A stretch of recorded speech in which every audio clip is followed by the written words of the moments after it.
E aí, já pensou em ganhar muito dinheiro com um canal de corte igual esse daqui que você está assistindo? No primeiro link da descrição temos um aulão para você que quer começar um canal de cortes e faturar muito aqui na internet. Também teremos planilhas que irão te ajudar na hora de organizar a produção do seu canal. Tá esperando o quê? Já emendando aqui, a Globo News começou o dia, né, comentando sobre como foi a entrevista de Bolsonaro. Só vou mostrar um frame, isso aqui na verdade é um vídeo, mas já dá para explicar tudo aqui. A Elisa fala, meu Deus, o nome do quadro, fato ou fake? O presidente Bolsonaro falou a verdade. Aí soltaram um, não é bem assim. Aí tá lá, ó, Bolsonaro no Jornal Nacional, veja o que é fato ou fake. E ele fala que a fala de Bolsonaro é o seguinte, nós começamos a investigar o caso dos pastores, não foi a Polícia Federal, nós começamos a investigar com a CGU. Aí ele disse, não foi bem assim. Não foi não. Não foi não. Mas vamos continuar.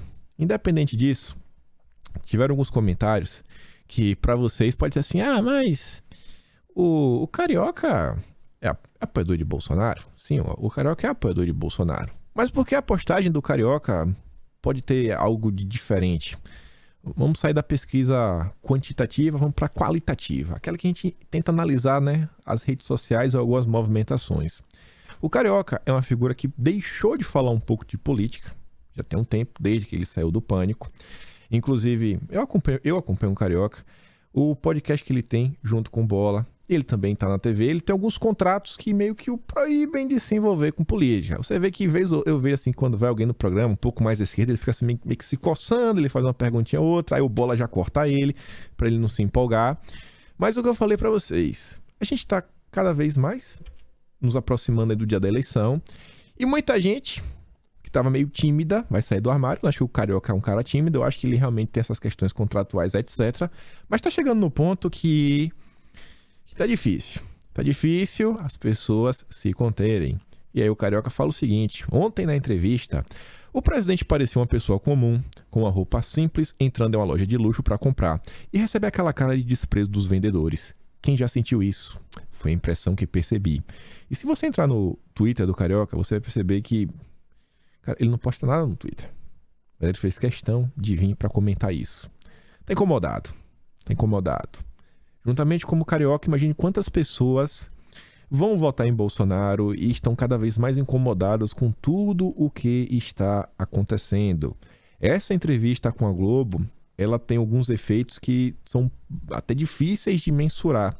Um deles, eu acho que pode falar do Peter Jordan. Quem não conhece, ele é um empresário. Ele também é um apresentador, ele fala de conteúdo pop, né, cultura, etc, filmes, Hollywood, fala principalmente assim de super-heróis, Marvel, fala também de animes. E aí o Peter, ele foi acusado em 2018 de ser bolsominion, porque ele fez uns vídeos do Android 17 na época, que é um personagem de Dragon Ball. Aí falou, era a mensagem subliminar do Peter Jordan. E assim, ele não fala de política. Peter também eu sei que ele tem algumas questões contratuais para evitar problema com o patrocinador. E aí no vídeo de ontem eu tinha dito pra vocês que quando a turma do Jornal Nacional, a Renata, vem com aquela história do que não teve lockdown, era do fique em casa se puder, isso daí incomodou muita gente. Muita gente. E aí o Peter, que não fala nada de política, fala o seguinte, teve lockdown sim. Negar isso é ser negacionista e conspiracionista. Ambas as postagens estão com mais de 40 mil curtidas, que foge, assim, o Peter tem um perfil de uns 500 mil seguidores, ele não pega esse número por nada, assim, não, ele não sei a postagem que é a vez que o Peter pegou com mais de 40 mil curtidas. A do Carioca, na mesma linha, também não tem esse engajamento. Ou seja, as redes estão cada vez mais movimentadas, as pessoas estão cada vez mais, não sei, né, engajadas, sem conseguir se conter. Eu tô achando essa onda interessante. Acho que cada vez mais novas pessoas vão sair do armário. Foi a vez do Silvio Luiz, né? Há pouco tempo atrás, trouxe em vídeo. O empresário aqui, o empresário acolá. Vamos continuar. Postura de Bolsonaro no Jornal Nacional chama a atenção da campanha de Lula. Essa matéria, ao longo dela, diz que o Igor Gadelha, né, ele conversou com os petistas, e os petistas disseram, Bolsonaro nem perdeu, nem ganhou, saiu no 0 a 0. Não existe 0 a 0. Não existe. Não existe. Até porque eu falei com vocês ontem. Eu tenho aqui, podia mostrar mensagem. Falei com um amigo meu, ele falou, cara, aqui na fábrica uma pessoa mudou de voto. Uma pessoa mudou de voto só pela raiva que ela passou vendo. Ela queria ver a entrevista lá, ouviu que o Bolsonaro ia falar e não deixaram o cara falar. Não deixaram o cara falar, ele ficou com raiva. Ficou com pavor, independente se ele gostou ou não do que foi dito, ele ficou com tanta raiva da Globo, falou, agora eu vou votar em Bolsonaro. Então não acho que foi 0-0. E pro PT, né, ficar prestando atenção, acho que alguma coisa aconteceu. E acho que realmente esse comportamento de Bolsonaro, no final do dia, ficou parecendo que ele era a vítima, ficou parecendo um coitadinho, porque foi realmente o que aconteceu. Ele foi lá, na maior boa vontade, na casa do inimigo, sentou, não atacou ninguém, falou na maior calma do mundo, explicou quando dava. E a população percebe isso. Percebe, e percebe mesmo. Ontem eu vi um áudio que o Ale postou, ele conversando com a tia dele, eu até esqueci de baixar isso daqui. Vou ter que dar pausa no vídeo pra pegar aqui e mandar pra vocês, pra não ficar demorando muito. Mas veja só, deixa eu só dar uma pausa aqui. Aqui, ó, vou destravar. Ele modificou aqui a voz da pessoa, botou uma voz um pouco mais fina, mas só escuta aqui. Olha o que o William Bonner perguntou pra ele. Você viu? Olha o que o William Bonner falou com ele agora, primeira pergunta. O William Bonner tá sendo irônico com ele. Olha como é que ele fala. Olha como ele fala com o presidente. O Bolsonaro tá ali com uma vontade de falar com o William Bonner. Vai tomar no seu cu. Op. Quero mostrar esse áudio porque você percebe realmente é uma pessoa simples. É uma pessoa simples, comum, assim, do dia a dia, que tá vendo e as pessoas perceberam a falta de trato. As pessoas não são bestas. Qualquer ser humano sabe quem tá sendo respeitado e quem não tá. Às vezes a pessoa pode não entender de economia, né? Pode entender do que se passa no Brasil, não ser um gênio, não ser um iluminista. Mas a pessoa nota. Todo mundo sabe o que é falta de respeito. E isso pega muito mal. As pessoas não gostam de gente mal educada. Eu acho que essa entrevista realmente de Bolsonaro vai trazer bons frutos. Mas vamos continuar. Cadê? Josias. Ei, Josias. Essa daqui talvez foi uma das melhores análises que eu vi ao longo do dia de ontem. O Josias realmente tem uma imaginação muito fértil. Nem vou adiantar, deixar que vocês escutem. E aí a gente comenta. Olha isso daqui. Uma insuspeitada sobriedade. Ou seja, o Bolsonaro estava completamente fora de si nessa entrevista. Esse Bolsonaro sóbrio não se imaginou que ele fosse aparecer assim. Então se verificou ali, Fabíola, foi que aquela versão segundo a qual o Bolsonaro não foi submetido a nenhum tipo de treinamento, aquilo tudo era conversa fiada. Mas ele acabou engolindo a raiva e se manteve calmo. O Bolsonaro obteve nessa entrevista ao Jornal Nacional 2 feitos. Ele saiu ileso desse embate e executou um golpe sui generis de pugilismo. Ele esmurrou a Globo sem tocar na emissora. Ele fez ali uns gestos ensaiados, sacudiu as mãos abertas diante das câmeras e exibia na mão esquerda uma cola. Esses movimentos eles foram combinados com o Carlos Bolsonaro. Essas anotações eram, na verdade, convites para que os espectadores passassem no Google os nomes dos países e especialmente o nome do Dário Messer.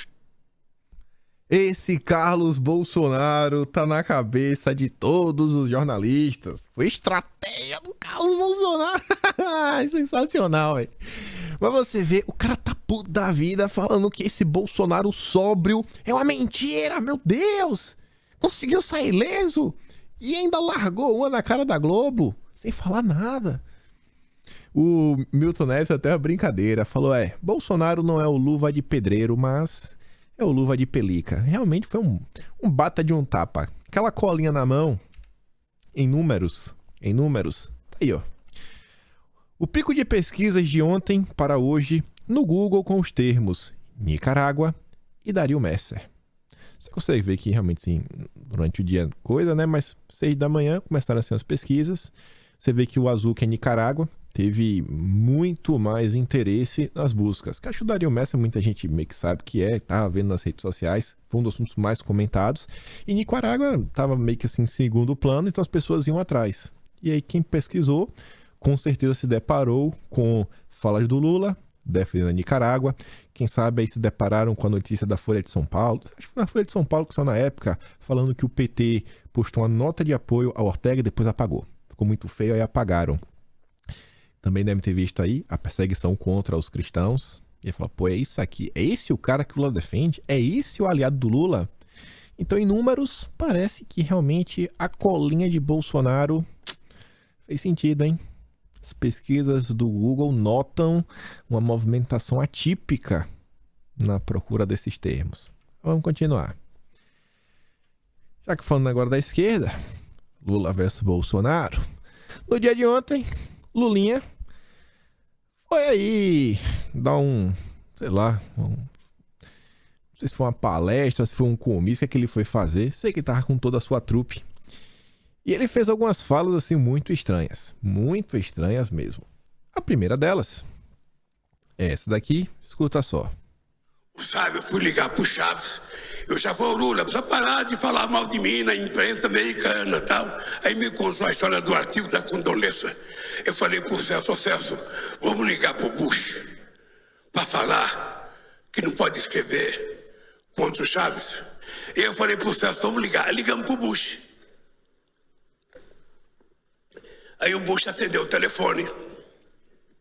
Não sei se foi o Sérgio Ferreira ou quem estava comigo. Eu falei, ô Bush, eu tô te ligando porque eu acabei de receber o telefonema do Chaves. E o Chaves me disse que tá cansado da condolência e escrever artigo contra ele no Miami Herald. Você quer que a Venezuela pare de te encher o saco? Você quer que a Venezuela pare de fazer passeata contra você? Porra, manda a condoleta parar de escrever contra o Chaves, porra. Não sei se ele falou, mas não escreveu mais. O Chaves agradeceu e tudo continuou como antes. Não teve reatamento de negociações entre Estados Unidos e Venezuela. Imagine uma jornalista, uma mulher, que está fazendo denúncias sérias sobre o que estava acontecendo na Venezuela, que estava sendo destruída. Você vê o estado que a Venezuela está hoje, foi destruída pelo Hugo Chávez. E o Lula não só é cúmplice da destruição da Venezuela, que estava lá ajudando o Chávez, seu aliado do Foro de São Paulo, como também o Lula pediu expressamente a um presidente para pedir para uma jornalista parar de criticar o Chávez. Dei print, eu dei o frame aqui exatamente na fala dele. Ó. Vamos ligar para o Bush para falar que não pode escrever contra o Chávez. E isso tem um peso ainda maior quando é o Lula que defende a regulamentação das mídias e das redes sociais. Isso aqui tem um cheirinho de censura que imagine você pedir um cala-boca internacional. Se ligar para o presidente para ele dar cabo do que uma jornalista, uma mulher está escrevendo. Muito democrático o Lula, né? Extremamente democrático. Não é um poço de democracia. Arauto da sabedoria. E não para por aí. Já vou dar play aqui já, na sequência. Quanta gente queria que eu brigasse com o Evo Morales, quando o Evo Morales invadiu a nossa Petrobras. Primeiro, o gás era dele. Segundo, a Petrobras era muito petulante. E nós, então, resolvemos tratar o Evo com muito respeito. Aqui no Brasil, muita gente dizia, o Lula está sendo frouxo, porque o Lula deveria, não sei se invadir a Bolívia, o Lula deveria fazer o quê, gente? Imagina um metalúrgico de São Bernardo do Campo, Moisés, brigando com o índio boliviano. Mas se eu tivesse que brigar, era com Bush. Não é um metalúrgico. É o presidente do Brasil. É o presidente do Brasil. Era. Ele não quis brigar comigo, por que eu vou brigar com o Evo Morales? E facilitamos para que a Bolívia voltasse a ser dona do seu gás, pagasse aquilo que devia ao Brasil, e temos uma relação extraordinária. Vocês pensam que é fácil? O Evo Morales chegava no Brasil, na hora que a gente almoçava no Itamaraty, a gente ia se despedir, o Evo dizia, não, eu não me vou, eu não vou embora. Eu vim buscar prata, eu quero mais prata. Há quantas vezes? E a gente colocava o Celso, colocava o ministro do Minas e Energia, o presidente da Petrobras, para tentar fazer negociação, porque ele não voltava sem prata. Então é difícil. E quem é maior?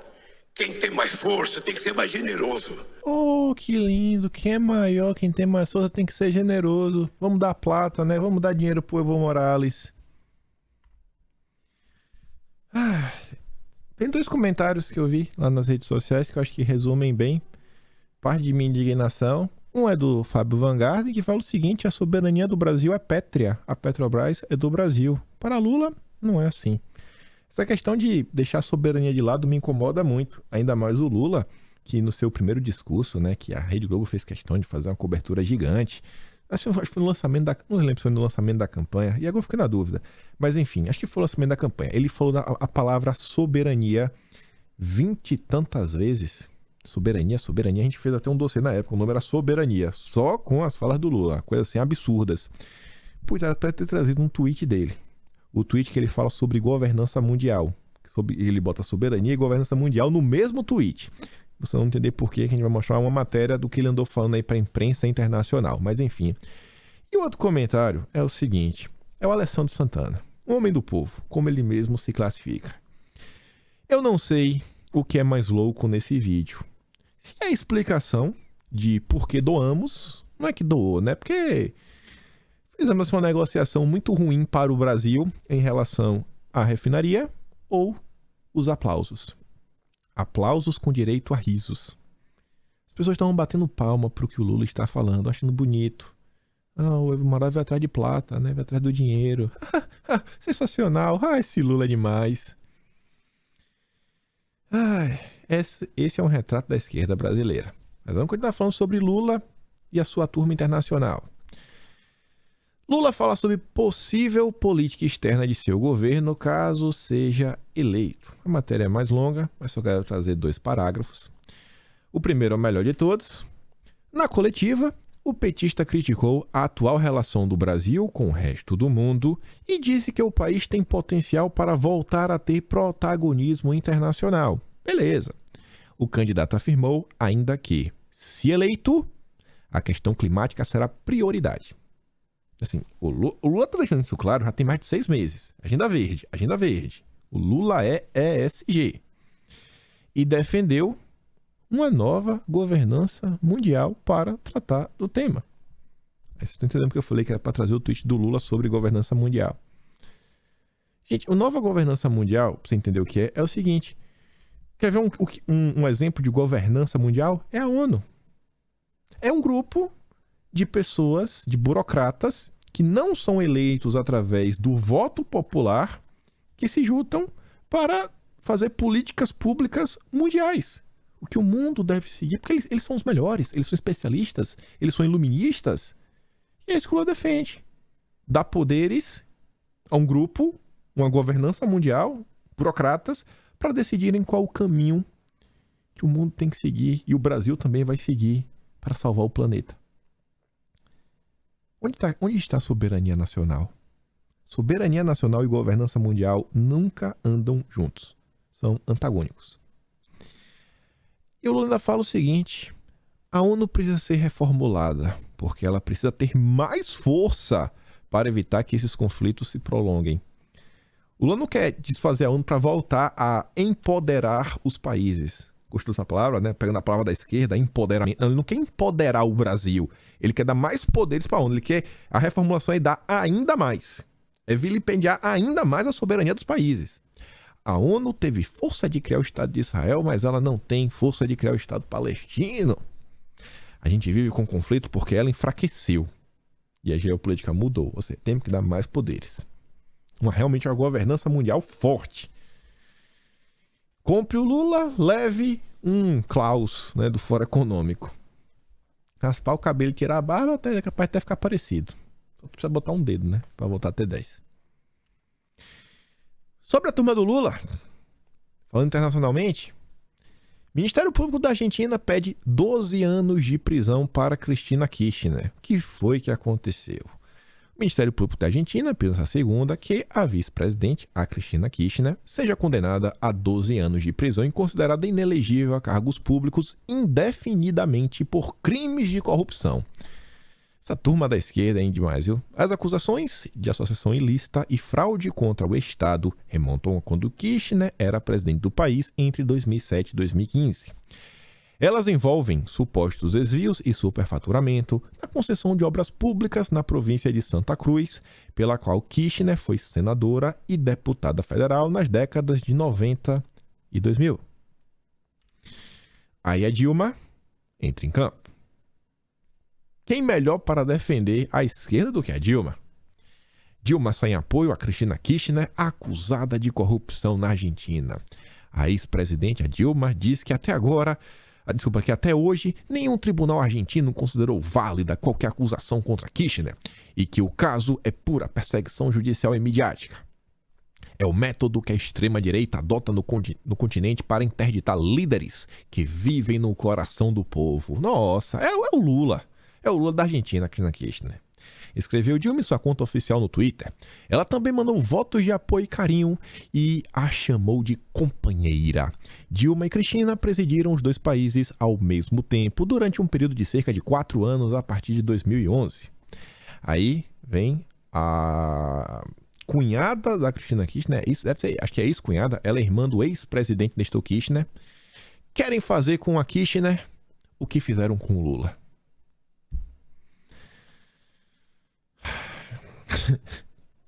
O Lula é um inocente. O Lula nunca roubou nada. O Lula não é um corrupto, sabe? O Lula foi condenado injustamente. Fazer o quê, né? Fazer o quê? Não. E manda o ex-presidente Néstor Kirchner e ex-ministra do Desenvolvimento Social, tanto na presidência dele quanto na cunhada. As acusações são parte de uma manobra para deixar a vice-presidente fora da corrida eleitoral, assim como teriam feito com o Lula. Tá bom. Mas vamos continuar falando da América Latina. Turma do Lula. Boric quebra a promessa de austeridade. Aumenta salários de seu gabinete. Quem poderia imaginar que a esquerda não cumpriria regras fiscais? Iriam pensar em si mesmos, aumentando os próprios salários. O Ale Pavanelli fala o seguinte, qualquer semelhança é mera coincidência. Agora o caso é muito pior na Colômbia. O Gustavo Petro está imparável. Imparável. E esse cara aqui realmente eu acho muito mais parecido com o Lula. Muito mais radical. O Amazônia Azul trouxe a notícia. Ele tinha trazido, na verdade, uma imagem. Aí para não ficar assim, mas esse site aí, será que é de verdade ou não é? Fui lá pegar para ajudar um site verificadinho. Aquela postagem do Twitter, se perceber, tá... Cadê, meu Deus? Cadê meu mouse? Tá faltando uma linha aqui em cima, porque eu cortei a imagem para poder caber tudo no slide só. Aqui tinha uma imagem do Gustavo Petro. Mas o site, verificado, do jeito que as agências, né, brasileiras adoram. E a manchete é o seguinte. O governo do esquerdista Petro suspende a erradicação forçada das plantações farinha de trigo. Vou falar assim. O que acontecia lá? Quando o governo identificava uma região, muitas vezes passava um aviãozinho voando e despejava lá o glifosato. Deixa eu ver se tá o nome aqui, acho que até tá. Isso mesmo, o glifosato. Eu acho que o glifosato é o que o povo chama de Roundup. Posso estar errado, mas enfim, é uma espécie de pesticida. Você joga lá e vai matar, né, as plantas e sei lá, o que tiver no solo. E estava destruindo. Então essa era uma política, quando você encontrava lá uma plantação, né, você destruía. Destrói. Agora não. Acabou a destruição forçada. Um dos argumentos é que o glifosato é muito agressivo, prejudica o solo, né? Meio ambiente. O Gustavo Petro aí gosta muito do meio ambiente, agenda verde, na veia. Então ele pensa muito na mãe terra. E também é o seguinte, o novo presidente de esquerda, Gustavo Petro, já avançou em sua posse que empreenderia uma nova postura no combate às drogas. E nesta terça, em entrevista ao jornal El Tempo, o delegado confirmou que as forças não vão usar o glifosato nas suas ações. Não é isso mais. E que não haverá destruição das plantações. Enquanto se espera que a nova estratégia global seja definida. E assim, você acha o negócio mas você não vai destruir. Vai fazer o quê? Eu não sei. A gente tá aqui pensando qual vai ser a estratégia. Até pensar nova estratégia não é fazer nada. Que sensacional. As autoridades vão... Olha isso aqui. Que sensacional. Só falta tocar Imagine. Vão optar por uma erradicação voluntária e substituição.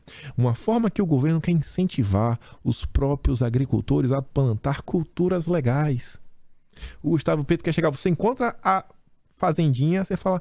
Meu amigo, isso é errado. Olha a Constituição. Não faça isso. Aí o agricultor fala, nossa, eu não sabia que era errado. Obrigado, seu guarda. Vou remover tudo agora, voluntariamente, e vou plantar batatas. Essa é a nova política de combate às drogas da Colômbia, que o Lula apoia. E o Lula também, isso é uma matéria no Poder 360, a gente comentou num vídeo de anteontem, que o Lula vai rever, né? A lei de drogas também no Brasil. Sanabria disse que não quer se concentrar naqueles que devem menos, né? Não quer pegar o pequenininho, ele quer pegar os cabeças grandes.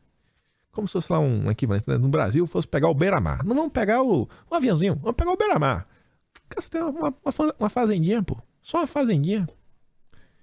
Meu Deus do céu. Tá desesperador o que tá acontecendo na Colômbia. E não para por aí. O Petro retirou a Colômbia da aliança contra o Meu Corpo, Minhas Regras, que é liderada pelo Brasil. O Brasil organizou aí uma aliança e falou, mas vamos lutar pelo direito à vida. Mal assumiu. Vocês lembram que o Lula falou que para ele é uma questão de saúde pública. O Lula fala até dos direitos reprodutivos da mulher. Aí pega esse pequeno compilado de notícias que o Lula falou, em especial essa última, que eu acho que é um tema muito caro para os cristãos. Some com essa, o Intercept já está avisando. Lula, Ciro e Tebet, não importa quem vencer, vai apagar a era Bolsonaro. Tudo que Bolsonaro fez, eles vão desfazer. Tudo, tudo. E aí você vê o Thomas Trauma, um petista. O PT não sabe como responder ao avanço de Bolsonaro junto aos evangélicos. Por que será, né? Por que será? Por que será? Olha o que a esquerda defende. Por que será que os cristãos não estão apoiando Lula? Meu Deus, que negócio. Deve ser as fake news de Bolsonaro. Acho que Bolsonaro tá mentindo muito, viu? Deve ser isso daí. Não é o que o PT defende. É as mentiras de Bolsonaro.